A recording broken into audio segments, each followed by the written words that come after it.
Welcome to this episode of Chatting with Staxx. I'm your host, Bill Staxx, and today I got Larry Levine. And he's watching us. He goes, "Who told you to do that?" I go, "I don't know. One of your fucking people did." I said, "You guys can't keep track of your own jobs?" And he goes, "That's a good idea." He goes and puts 100 inmates on that fucking task and get them to sweep all the fucking cracks out. You see, these people, these people are just easily manipulated. I had a prison psychiatrist, not a psychologist, say that I treated the federal prison system like it was my own personal adult amusement park. And I was just having too good of a time there fucking with people. And I told this lady, this was at Safford. I'm commingling shit now because I was at so many places. This lady used to call me into all her psychological classes. A call out. I have no idea why, because I'm normal, right? She would call me into like all these classes. And one of them was, what do you regret most about going to prison? And I thought about it. I says, well, I regret I wasn't able to commit fraud on eBay when it first started because I heard it was really easy to do. And she goes, that's not what I meant. You regret going to prison because you couldn't commit more crimes. Well, then let me back up a little bit. Then they wanted to know what your plan was when you get out of prison. What are you going to do? I go, wow, watch this. I said, well, I have a master plan. I'm going to find 3 different women in the U.S. West Coast, middle of the U.S., East Coast. She's shaking her head. I said, I'm going to get with them and I'm going to get them all pregnant at the same time. Then I'm going to let the kids be born. I'll support them. And then after they're out of their terrible twos, I'll hook up with the best women and I'll steal the other 2 kids. And this lady is just sitting there with her mouth open. She could have caught fucking flies or it was fucking comical, the shit that I pulled. She's yelling at me, you can't do that. I'm going to call your mother. It's like, well, fuck, okay. Well, needless to say, I got thrown out of there. That's where I was carrying keys and a radio, allegedly. But let's fast forward now. Oh, let's go back to fucking Safford. Had to fuck with the staff there, staff and the inmates, walking out of the dining hall. And was it Safford? No, this was Lompoc. I walk out of the dining hall at Lompoc and I stop. Boom. I look up into the sky and I tell my 2 buddies that are with me, I'm going to show you how to take control of a prison and take control of people. Watch this. And I point up into the sky. I said, there it is. Do you see it? And they go, where? I go, it's right there. And they're looking into the sky. I go, what, you dumbasses? You don't fucking see it? And they've stopped. We've stopped. Now more people are coming out of the dining hall behind us. And they're now looking into the sky to see what we're looking at. Pretty soon, there's a few hundred people standing there all looking into the sky to see what we're looking at. Well, now the staff members are wondering, well, what are they looking at? So they come over and they're looking into the fucking sky. And, pretty soon I had like half the fucking institution there. I go, don't you fucking see it? It's right there. Naturally, Bill, there was nothing there. I look at my friends, I go, see how easily people are led? I walked off. I just love to fuck with the staff. Now, Bill, I run Wall Street Prison Consultants, right? Yeah. Prison consulting company. I help people going in. Only big criminals I help. That's some regular people. I don't do this to really help them. I'll be honest with you. I like to help them. I do this because I enjoy fucking with the BOP. I get a woody doing that. And I tell the client, be sure to let them know that it was me that did it. Because I want them to know that I'm the one that's fucking with them. Anyway, we get over to Taft. That's where I got the little whisk room and I'm sweeping up and shit. It's really nice. It was built for the state prison system. Yeah. And they didn't want it. Now I think immigration has it or something. But it's nice. Really cool hot showers, personal showers, telephones in the dorms. They had washing machines in the dorms. It was TVs, the rec hall. Every fucking housing unit had its own rec hall. It was really fucking nice. And I used to say that if I could get a bottle of booze, 2 chicks, and a cell phone, I could live here. I mean, this isn't bad at all. I could fucking stay here. Well, anyway, that's the point that they want to release me early. This prison got word from the BOP, we need to let him go. And I told them, I'm not leaving. I'm staying. And I'm going to fuck you people right to the last minute. And I'm going to tell you step by step how I'm doing it. And there's nothing at all you can do to stop me. Nothing at all. And I did. Comes to my release day, okay? And I go over to R&D, and they're going, where are your clothes? I go, where are my clothes? I said, I'm wearing my clothes. I'm wearing my prison uniform. They go, no, what clothes did you have sent in? And why would I have clothes sent in? And he goes, well, you have to leave here in street clothes. I go, look, this isn't my fucking problem. This happened twice. Once I got to the halfway house and got violated, but I'll get to that. I'm like, this is your job. You people are supposed to provide me with clothing. Nowhere did it say I need to bring in my own clothes.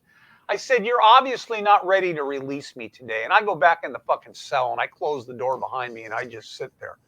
I go, well, why don't you go down to the fucking commissary and why don't you get a fucking pair of sweats? They go, well, we can't do that. You know, we got to go to Walmart and they're not whatever. I go, why? Is this shit too expensive in the commissary? You know, finally, they get me. I don't know where they got it. You know, maybe some dumbass went home and got this shit. They give me a pair of sweats. They release me. And I'm going to the halfway house. I'm going back to LA, out to Hollywood, where all the hookers are and the drug dealers. This is where they put you in like the worst neighborhoods, dude. This is where it's at, like Hollywood and Vine. Not, you know. Anyway, so I get to go on the fucking Greyhound again, motherfuckers.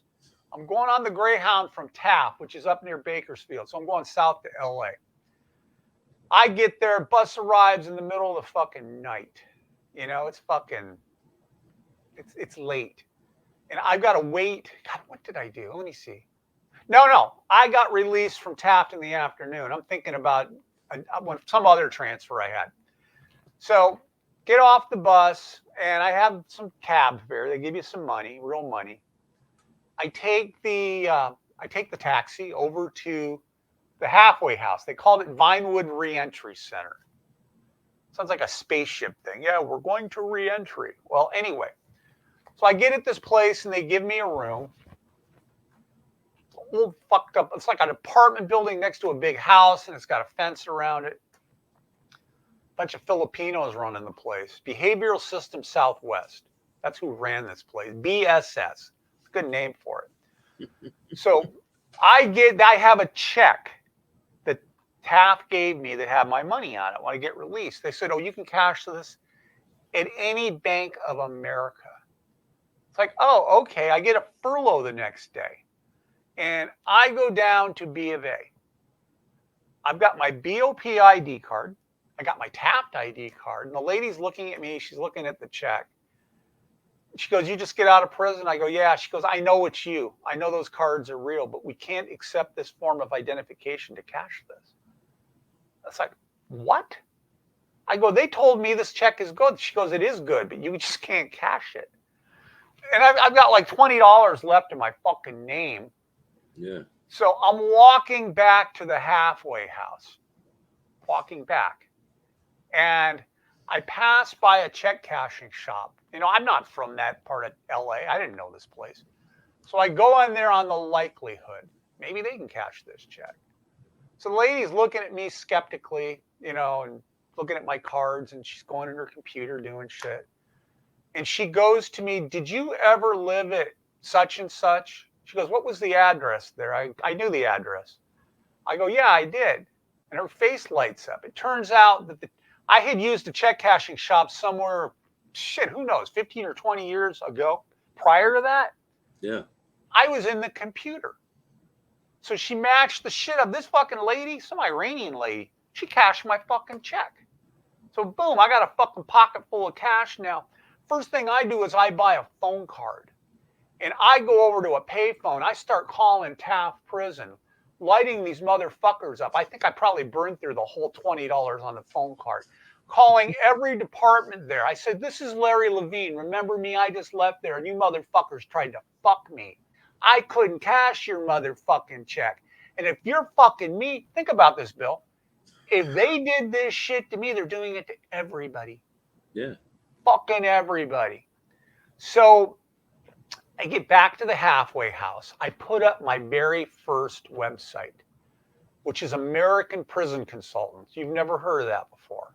I still own the internet domain, but I took the site down years ago.